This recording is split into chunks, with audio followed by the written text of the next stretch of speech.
Hello दोस्तों, प्रतिमा GS academy पे आप सभी का स्वागत है। दोस्तों, भारत के भूगोल में आज हम भारत से संबंधित जलवायु पे चर्चा करेंगे। आप लोग लाइक करें, शेयर करें और जिन दोस्तों ने अभी तक हमारे चैनल को सब्सक्राइब नहीं किया वो सब्सक्राइब कर लें। शुरू करते हैं। भारत के जलवायु को जो प्रभावित करने वाले कारक हैं उन पे चर्चा करेंगे।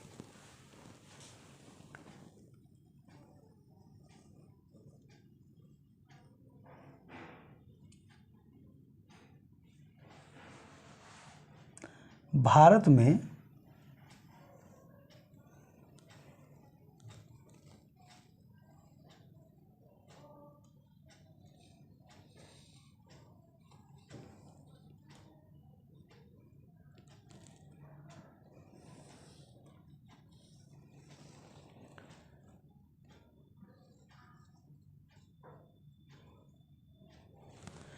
अब ये भारत यहाँ पे बीचों बीच में कर्क रेखा से गुजरता है। कर्क रेखा 23.5 डिग्री नॉर्थ,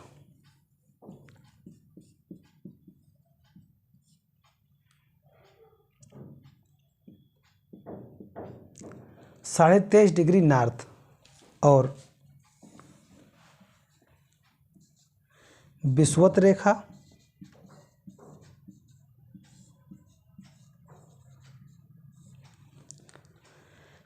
यानी जो सूर्य का प्रकाश है, सूर्य का प्रभाव है, वो पड़ता है कर्क रेखा मकर रेखा के बीच में।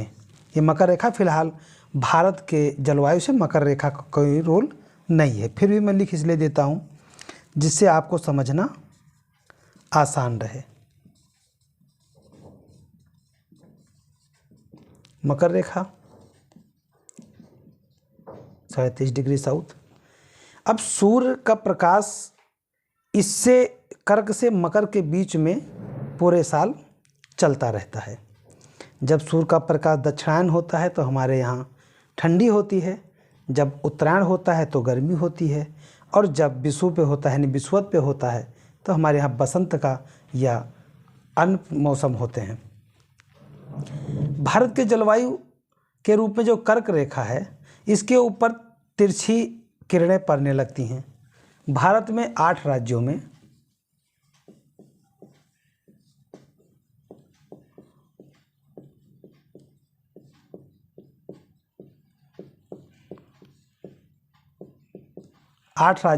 कर्क रेखा गुजरती है।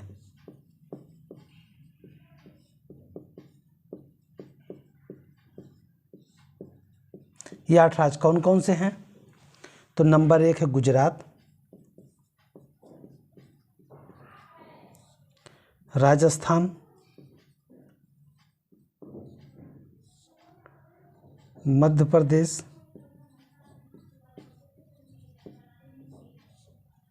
छत्तीसगढ़,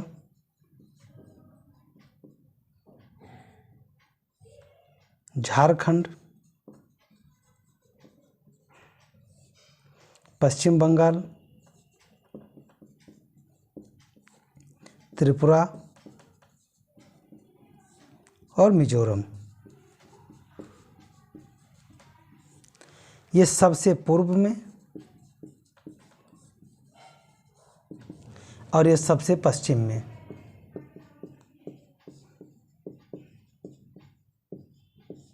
सबसे पश्चिम में यानी पूर्व से पश्चिम के दिशा में या पश्चिम से पूर्व की दिशा में ये क्रम होगा।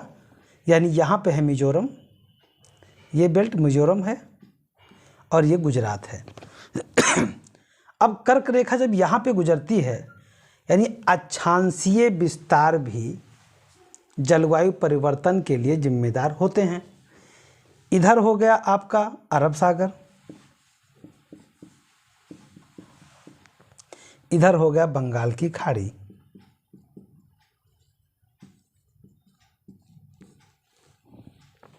यानी जब कर्क रेखा बीचों बीच से भारत को विभाजित करती है तो कर्क रेखा के दक्षिण की स्थिति होगी उपोष्णकटिबंधीय जलवायु।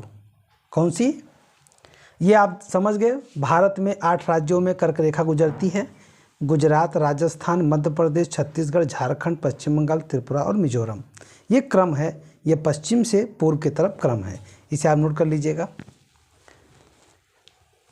अब जब कर्क रेखा बीचों बीच से गुजरती है तो जलवायु की स्थितियां बनेंगी दो, एक तो उपोष्ण और दूसरा शीतोष्ण। एक बनेगी उपोष्ण और दूसरा बनेगा शीतोष्ण। यानी कर्क रेखा के दक्षिण की स्थिति उपोष्ण की स्थिति बनेगी और इसके ऊपर की स्थिति शीतोष्ण की स्थिति बनेगी। तो अब बीचों बीच से गुजरने पर जब आप इस तरह का समझिए, एक पृथ्वी है, विषुवत, कर्क, मकर और उसके बाद में 66, 90, 90। अब ये स्थिति बना उष्णकटिबंधीय, ये बना उपोष्णकटिबंधीय, ये शीतोष्ण, ये शीतोष्ण। यानी इसी के बीच में कुछ शीतोष्ण हो गया, शीतोष्ण यानी उष्ण और उपोष्ण का संगम के रूप में होगा। तो क्या भारत हमारा यहाँ पे है, ऐसे कर्क रेखा के बीचों बीच से गुजरता है, तो हम यहाँ पे समझ लेते हैं। भारत में स्थिति बननी चाहिए कि या तो हमारे यहाँ पे भाई आधे में है, यहाँ पे आ करके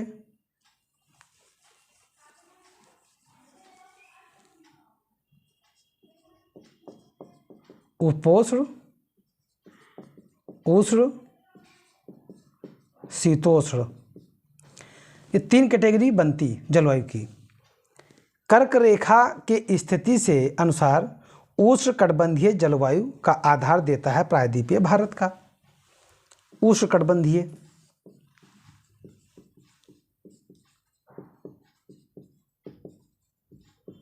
उष्णकटिबंधीय जलवायु का आधार देता है। लेकिन जब हम देखते हैं कि दक्षिण में जब जाते हैं तो जलवायु दूसरी तरह के उष्णकटिबंधीय के साथ साथ एक अलग प्रकार की प्रवृत्ति यहाँ देखने को मिलती है। और इसके ऊपर जाते हैं तो जो हमें चाहिए होता है, हमें फिर उपोष्णकटिबंधीय चाहिए होता है, लेकिन पर्णपाती भी मिलता है, शीतोष्ण भी मिलता है। यानी विश्व के हम सभी जैसे टैगा, टुंड्रा, टैगा, उसके बाद शीतोष्ण, उपोष्ण, उष्ण, हम सारे व्यवस्थाएं भारत में पाए जाते हैं। हम देखते हैं, कैसे देखते हैं, यहाँ पे एक है हिमालय, ये जो रेंज है ये हिमालय रेंज है। और हिमालय रेंज के वजह से इधर की जो हवाएं हैं, जो शीतोष्ण हवाएं हैं, शीत हवाएं हैं, ठंडी हवाएं हैं, वो आती तो हैं हमारे तरफ, लेकिन हमारे भारत को क्रॉस नहीं कर पाती हैं। ये हिमालय उधर रोक लेता है। तो हिमालय रोक लेता है तो कर्क रेखा का जो आधार है, इस वजह से हमारे भारत की जलवायु अलग हो जाती है। इस हिमालय के वजह से हमारे भारत में उष्ण, उपोष्ण, शीतोष्ण, टैगा, टुंड्रा सारे जलवायु पाए जाते हैं। आप हिमाचल प्रदेश में जाएंगे तो आप देखेंगे कि वहाँ पे टैगा का मतलब हुआ शंकुधारी वन, जो कि आपको पहाड़ी क्षेत्रों में देखने को मिल जाएगा। टुंड्रा का मतलब हुआ कि बर्फ़ों से ढका हुआ क्षेत्र, बर्फीली एरिया, ना कोई पेड़ ना पकड़ी, काई वाई झुट्टी फुट्टी लगी होगी, तो हमारे हिमालय के सियाचिन ग्लेशियर देख लेंगे। शीतोष्ण की स्थिति जब आती है तो हम देखेंगे कि हम जैसे हिमालय से थोड़ा बहुत उतरते हैं, ऊपर जाते हैं, तो हमारी ये भी स्थिति देखने को मिलती है। और जैसे ही हम उत्तर भारत के स्थिति को देखते हैं, जैसे ही हम इधर राजस्थान की तरफ देखते हैं, हम अन्य जगहों में देखते हैं, तो हम पाते हैं कि हम उपोष्ण कटिबंधीय पर्णपाती वन के तरफ भी आ जाते हैं। और जो कि कर्क रेखा के दक्षिण में होने के नाते उष्णकटिबंधीय जलवायु भी हमारे पाई जाती है।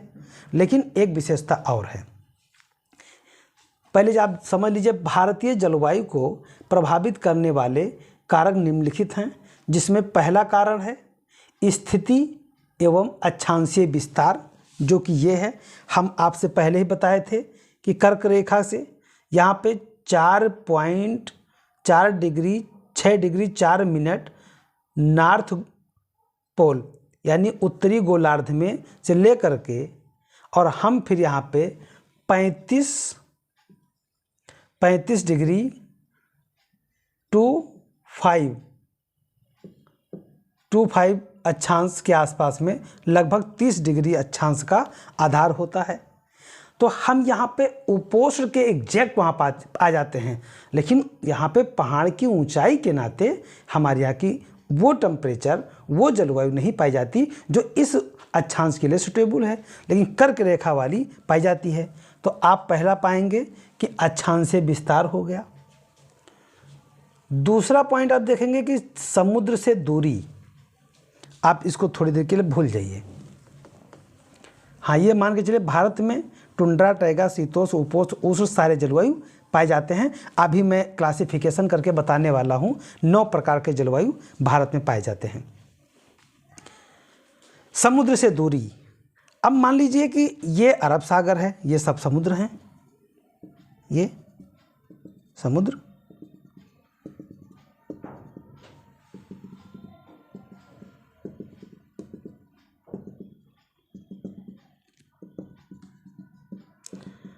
अब समुद्र से यहाँ पर समुद्र तटीय क्षेत्र है, ये पश्चिमी घाट हुआ, ये पूर्वी घाट हुआ। तो जाहिर सी बात है कि यहाँ पे जलवायु हमेशा, तटवर्ती जलवायु हमेशा अनुकूल रहेगा। क्यों? क्योंकि ना तो यहाँ पे अत्यधिक गर्मी पड़ने वाली है और ना यहाँ पे अत्यधिक ठंडी पड़ने वाली है। क्योंकि ठंडी इसलिए नहीं पड़ सकती, यहाँ से जो हवाएं चलेंगी वो गर्म हवाएं, और गर्म धाराओं की वजह से यहाँ पे ज़्यादा ठंडी नहीं होगा। यहाँ गर्मी इसलिए नहीं पड़ेगी क्योंकि यहाँ के ठंडी हवाएं और ठंडी आधार की वजह से यहाँ पे ज़्यादा गर्मी नहीं पड़ेगी या ठंडी भी नहीं पड़ेगा। तो ये जो स्थिति यहाँ बनेगी, वो स्थिति इस पहाड़ के, जैसे यहाँ पे पश्चिमी घाट क्षेत्र, यहाँ पूर्वी घाट क्षेत्र जो पाए जाते हैं, वो इसके विपरीत वृष्टि छाया क्षेत्र का, यानी कि वृष्टि छाया क्षेत्र बनाते हैं। तो वो क्या वही जलवायु सेम इसके बगल पाया जाएगा? नहीं पाया जाएगा। और चलो, ये जो कि पास में है, यहाँ पे समुद्र के पास होने के नाते जो जलवायु, समुद्री जलवायु, तटवर्ती जलवायु जो यहाँ पाया जाएगा, क्या मध्य प्रदेश में पाया जाएगा? तो नहीं पाया जाएगा। क्यों नहीं पाया जाएगा? क्योंकि मध्य प्रदेश, जो मध्य प्रदेश है, मध्य प्रदेश यहाँ पे है, समुद्र से दूरी होने के नाते यहाँ का जलवायु बदल गया। अब जो जलवायु मध्य प्रदेश में होगा, क्या वही जलवायु हम यहाँ उत्तर में, राजस्थान के उत्तर में पाएंगे? नहीं पाएंगे। क्यों नहीं पाएंगे? क्योंकि यहाँ पे कर्क रेखा से ऊपर है। अब दूसरी बात है, तीसरी बात ये है उत्तरी पर्वतीय श्रेणियाँ। अब बताओ कि जो व्यवस्था कर्क रेखा का था, जो व्यवस्था अक्षांशीय विस्तार का था, क्या वही टेम्परेचर या वही व्यवस्था सागरीय तट के पास था? नहीं। तो एक तो हमारे पास ये लोकेशन अलग करती है। ये आपको देखना है कि हमारे भारत की जो स्ट्रक्चर है, हमारी भारत की जो संरचना है, बनावट है, वो किसी जलवायु को कैसे प्रभावित कर सकती है। तो एक तो ये हो गया कि अक्षांशीय विस्तार का, हमारे अक्षांशीय विस्तार लगभग 30 डिग्री अक्षांश का आसपास का है। और 30 डिग्री अक्षांश का मतलब ये हुआ कि 30 गुणे 111 जब आप कर देंगे तो यहाँ पे आप कर दीजिए 0 3 3 3, लगभग 3330 किलोमीटर का जो है दायरा नॉर्थ साउथ का देखने को मिलता है। तो लगभग, ये लगभग याद रखिएगा, अब एग्जैक्ट, अरे सर उसमें तो हमने देखा था 34 था, तो ऐसा नहीं होना चाहिए। लगभग इसका मतलब ये होता है एक अक्षांश से दूसरे अक्षांश की दूरी 111.32 किलोमीटर का अक्षांश का होता है। देशांतर का केंद्र में 0 होता है और विषुवत रेखा पर 111.5 होता है। ठीक है, तो एक अलग अलग मानक हैं। तो अक्षांशीय विस्तार के आधार पर हमारे जो जलवायु हैं भारत के, वो अलग आधार रखते हैं। वही समुद्री दूरी पर उनका आधार अलग होता है। समुद्र के तट पे जब जाएंगे, गोवा हुआ, पंजाब, सॉरी वहाँ मुंबई हुआ, तो वहाँ आपको स्वेटर पहनने की आवश्यकता नहीं होती है। वहाँ पे चाहे ठंडी हो चाहे गर्मी हो, नहीं फ़र्क पड़ता है, वहाँ के टेम्परेचर समान होता है। लेकिन तीसरी पॉइंट ये कि हमारे पास उत्तरी पर्वतीय क्षेत्र है, और ये हमारे टेम्परेचर को कैसे, हमारे जलवायु को कैसे प्रभावित करेंगे। आप मान के चलिए ये हमारा भारत है,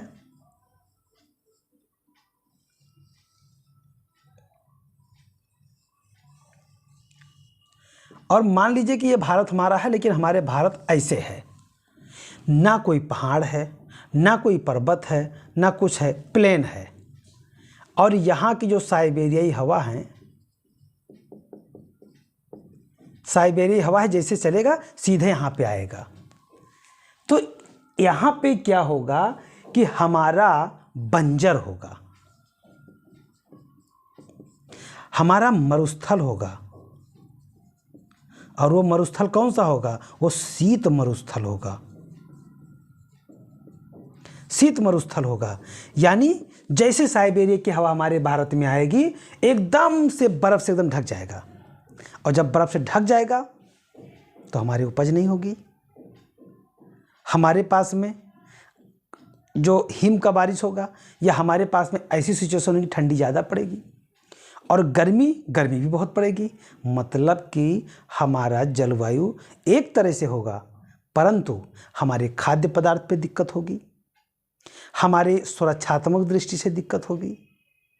हम जब जो हिमालय या हमारी पर्वतीय क्षेत्र की लकड़ियां हैं, जो हमारे जंगल प्रोवाइड कराते हैं, हमें उसमें दिक्कत होगी। और सबसे बड़ी बात ये होगी कि हमारे पास में मानसून के लिए बारिश नहीं होगा। कैसे नहीं होगा? जब हमारा मानसून उठता है, इस टॉपिक के बाद मानसून ही पढ़ाने वाला हूँ। अभी क्या होता है, अभी मानसून उठा, और मानसून आने के बाद में जैसे यहाँ पे क्रॉस किया तो फेरल का नियम लगेगा, और झट से इधर मुड़ जाएगा और यहाँ जाएगा, हिमालय से टकराएगा पहले तो इधर से, और यहाँ से बारिश करते करते करते उत्तर भारत में खूब बारिश करा देगा। क्यों? क्योंकि हमारा यहाँ पे हिमालय पर्वत है, और हवा जाके टकराती है और भागती है, और जैसे ऊपर जाएगा संघनन होगा और बारिश होने लगेगा। और जब हिमालय नहीं होगा तो यहाँ से हवा निकलेगा और सीधे निकल जाएगा। जब निकले, यानी कि जब मानसून का प्रभाव आएगा तो सीधे निकल जाएगा। कहाँ निकल जाएगा? सीधे निकल जाएगा साइबेरिया। ऐसे आया, ये मैं पूरा बना के यहाँ बताता हूँ जिससे आपको समझने में आसानी हो। अब मान लीजिए कि ये विषुवत रेखा है और ऐसे हवाएं चल रही हैं, अभी इधर जा रही हैं, और ये हवाएं जैसे इधर क्रॉस की विषुवत रेखा को, तो यहाँ पे फेरल नियम लगता है। फेरल नियम से ये तुरंत इधर बदल जाएंगी, और जब ये इधर बदलेंगी तो जा रही हैं, कहाँ जा रही हैं? भारत होते हुए अब जा रही हैं। अब ये निकल गई। जब ये रुकी ही नहीं तो बारिश होगा नहीं, तो पड़ जाएगा सूखा। अब सूखा पड़ जाएगा। आप एक छोटा सा एग्जाम्पल देखिए कि इतना सब होने बावजूद यहाँ पे अरावली पर्वत पैरेलल है। जब अरब सागर की शाखा निकलती है तो यहाँ पे नहीं रुकती है, सीधे आके यहाँ कश्मीर में बारिश कराती है, क्योंकि कश्मीर में ब्रेकर है, यहाँ ब्रेकर नहीं है। और जब ब्रेकर ही नहीं होगा तो यहाँ पे सूखा पड़ेगा। यानी उत्तर पर्वतीय श्रेणी के होने से फ़ायदा ये है कि एक तो हमें मानसून का प्रभाव की वजह से हमें खेती करने के लिए बारिश हो जाती है, पानी मिल जाता है। दूसरा, हमें लकड़ी मिल जाता है। तीसरा, हमें ग्लेशियर होने के नाते हमारी नदियों का जाल बना हुआ है, और जब प्लेन रहेगा, ग्लेशियर रहेगा ही नहीं तो हमारे पास नदियाँ नहीं होंगी, नदियाँ नहीं होंगी तो वो भी पानी मेरे पास नहीं रहेगा। मतलब उत्तर पर्वतीय श्रेणी के होने के नाते हमारी भारतीय जलवायु कई प्रकार के भारत के अनुरूप, भारत के अनुसार बन गई है। और चौथा सबसे महत्वपूर्ण है भू आकृति। भारत की भू आकृति ऐसी है जैसे कि हमारे यहाँ का जलवायु देखो, मरुस्थलीय जलवायु, हमारे यहाँ बर्फीली जलवायु, मतलब कह सकते हो शीतोष्ण जलवायु। हमारे यहाँ पहाड़ी जलवायु, तटीय जलवायु, उत्तरी पूर्वी जलवायु, मतलब कि हमारी जो बनावट की है, हमारे भारत की जो स्थिति है, एक तरफ पर्वत से घिरा हुआ, एक तरफ समुद्र से घिरा हुआ, पहाड़ियों की श्रृंखला है, प्रायद्वीपीय यूरेशियाई तट भारतीय प्लेट के टकराने से हमारे जो बने बने बीच में विंध्याचल रेंज हैं, दक्कन का पठार है। तो हमारी जो जलवायु है वो भारत के भू आकृति को भी दर्शाता है।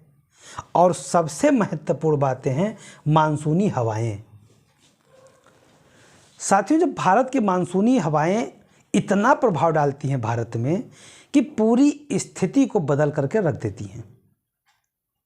एक तरफ जब हमारा दक्षिण पश्चिमी मानसून आता है, तब जो भारत की स्थिति होती है वो लगभग पूरे वर्षा का 85% लगभग दक्षिण पश्चिम मानसून से भारत को वर्षा प्राप्त होती है। वहीं उत्तर पूर्वी मानसून जब आता है तो लगभग 10% बारिश उससे होता है, और जो बचा हुआ 5% भारत में बारिश होता है वो एक तो जो ग्रीष्म समय होता है और दूसरा शीत समय में पश्चिमी विक्षोभ जो होता है। पश्चिमी विक्षोभ भूमध्य सागर से उठे हुए जो हवाएं चलती हैं वो जब आके हिमालय में टकराती हैं तब बारिश होता है। वो लगभग 5% में 2-3% उनका योगदान है, और 2-3% जो है अन्य योगदान है। बारिश कभी भी हो सकता है, बादल उठा बारिश हो गया। तो भारत में मौसम का प्रभाव, जो मौसमी क्षेत्र है, मौसमी वर्षा है, उसका बहुत बड़ा योगदान होता है। जब ITCZ Indian tropical conversion zone जो है, जब सूर्य की किरणें दक्षिणायन होती हैं तब ITCZ दक्षिण हो जाता है, और जब उत्तरायण होने लगती हैं तब जब वो उत्तर की तरफ खिसकता है तो पूरा का पूरा पामीर के घाट से निकल जाता है। तो हमारे पास इतने ज़्यादा वैरायटीज़ जो है देखने को मिल जाते हैं जलवायु के, कि आप अलग अलग सभी का विधिवत रूप से जब आकलन करते हैं तो छोटे छोटे भागों में तोड़ करके देख सकते हैं। जैसे अभी आपका एक चीज़ समझ में आया कि समुद्र की बात, कर्क की बात, पर्वत की बात, और आकृति, कहीं पे पहाड़ है, कहीं पे पर्वत है, कहीं पे मैदान है, कहीं पे नदियाँ बह रही हैं, कहीं पे पर्वत घिरे हुए हैं, कहीं पे तटीय हवाएं चल रही हैं। मतलब हमारी बनावट जो है वो एक भारत को पूरा घूम लो तो पूरी विश्व की संरचना आपको देखने को मिल जाएगी। और सबसे छठवीं बात जो है महत्वपूर्ण है, उष्णकटिबंधीय चक्रवात पश्चिमी विक्षोभ। अभी मैंने जो चर्चा किया, उष्णकटिबंधीय चक्रवात बंगाल की खाड़ी में, अरब सागर में देखने को मिलता है। लेकिन सबसे बड़ी बात यह है कि उष्णकटिबंधीय चक्रवात तो आप देख लिए, पश्चिमी विक्षोभ क्या है। तो यहाँ पे मैं छोटा सा पूरा विश्व बनाता हूँ, उसको आप देखिएगा।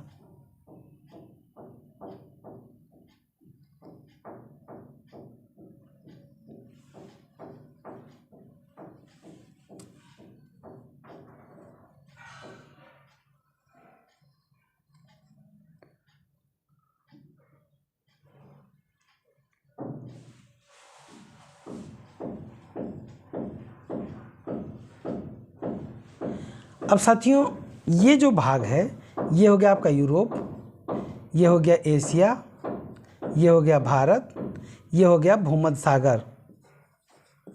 सागर, और ये हो गया आपका अटलांटिक महासागर। तो यहाँ मैं बना देता हूँ ताकि समझ में आपको आ जाए।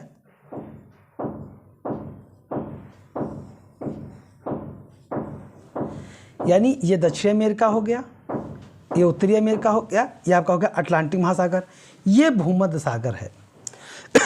और यहाँ पे ये आप भारत देखेंगे, ये भारत है और ये हिमालय। तो भूमध्य सागर में यहाँ पे हवाएं उठती हैं, और यहाँ से जब हवाएं उठती हैं भूमध्य सागर से तो यहाँ पे बहना शुरू होती हैं, और ये इतनी भयंकर रूप में बहती हैं, बहुत तेज़ हवा में चलती हैं। लेकिन यहाँ आती हैं, जैसे हिमालय से टकराती हैं इधर, तो यहाँ पे बारिश होना, और इधर अरावली से टकराती हैं तो फिर राजस्थान में बारिश करती हैं, पंजाब में बारिश करती है, कश्मीर में। तो ये पश्चिमी विक्षोभ से भारत में बारिश होता है ठंडी के समय में। कब होता है? ठंडी के समय में। कब होता है? शीतकालीन में, यानी जब जाड़ा का मौसम होता है, यानी जब जनवरी, दिसंबर का महीना होता है, उसमें ये विक्षोभ आते हैं, बारिश कराते हैं। तो ये कहा गया उष्णकटिबंधीय चक्रवात। यदि हमें गर्मी के समय में उष्णकटिबंधीय चक्रवात से बारिश होता है तो वही ठंडी के समय में पश्चिमी विक्षोभ से बारिश होता है। तो हमारे यहाँ इसका भी जलवायु का प्रभाव पड़ता है। और जो कि यल नीनो और ला नीनो, ये तो भैया एक अलग ही कॉन्सेप्ट है। यल नीनो और ला नीनो, जब आप देखेंगे कि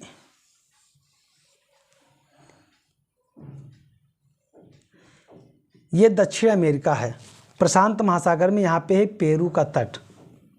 पेरू के तट पे यहाँ पे गर्म धाराएं उठने लगती हैं और उसका प्रभाव देखने को मिलता है भारत में।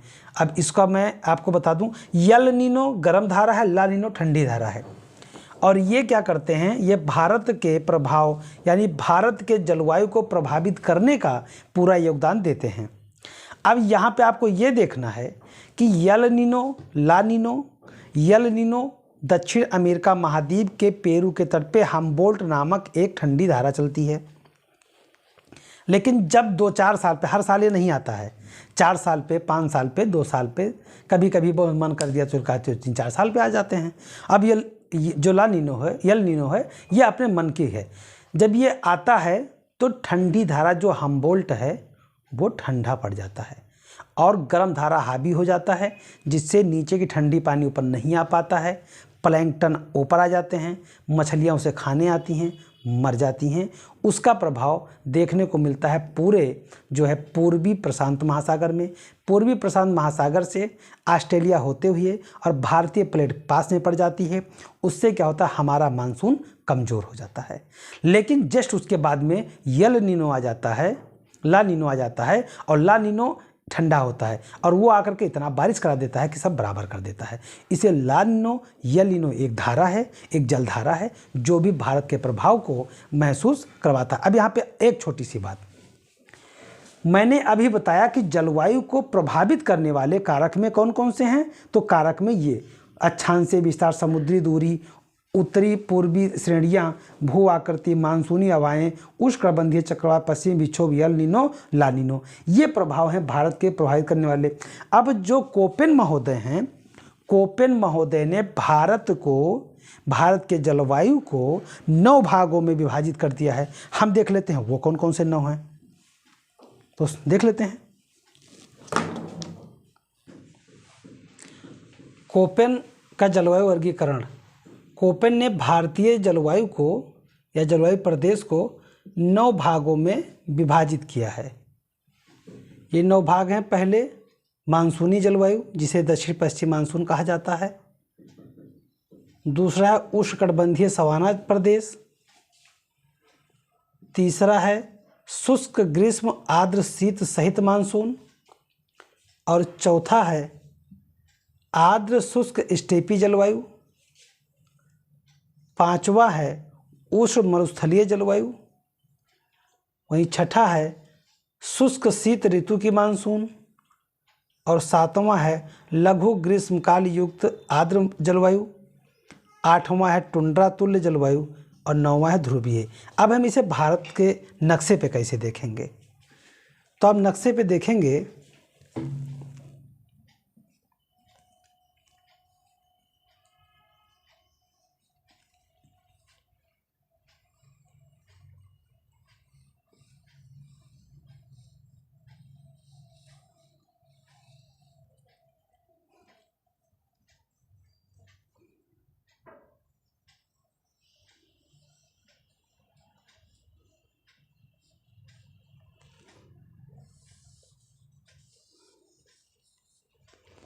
अब पहली बात तो मानसूनी जलवायु की बात कही गई है। तो जब ये विषुवत रेखा से गुजरता है तो दक्षिण पश्चिम मानसून इस तरह की हवाएं चलती हैं। एक बंगाल की खाड़ी में चला जाता है, एक अरब सागर से। दूसरा उष्णकटिबंधीय सवाना प्रदेश। उष्णकटिबंधीय सवाना प्रदेश जो कर्क रेखा है, ये इसी बेल्ट की बात कही गई है। शुष्क ग्रीष्म आर्द्र शीत सहित मानसून, तो ये कह रहा है कि लौटता हुआ जो मानसून, जिसे उत्तर पूर्वी मानसून कहा जाता है, कि इधर से जो बारिश होता है इसकी बात कर रहा है। वहीं स्टेपी जलवायु जो हल्की बर्फीली टाइप की होती हैं, तो इसकी बात कर रहा है। मरुस्थलीय जलवायु राजस्थान के पास पाए जाते हैं और लद्दाख में शीत मरुस्थल पाया जाता है। शुष्क शीत ऋतु की मानसून, तो हल्का सा शीत, जैसे ये यहाँ पे नॉर्थ ईस्ट में, यहाँ पे जो ये चेरापूंजी मासिनराम है, यहाँ पे बात कर रहा है नॉर्थ ईस्ट की बात। यहाँ पे शुष्क भी रहता है और मानसून भी आता है। लघु ग्रीष्मकाल युक्त आर्द्र जलवायु, जहाँ पे कम समय के लिए ग्रीष्मकाल होता है, बाकी ठंडा समय रहता है और फिर बारिश होता रहता है। टुंड्रा जलवायु हो गया हिमालय, नॉर्थ ईस्ट, जो शंकुधारी ऐसे पेड़ होते हैं, ऐसे पेड़ होते हैं, लगे होते हैं, ऐसे पेड़ लगे होते हैं।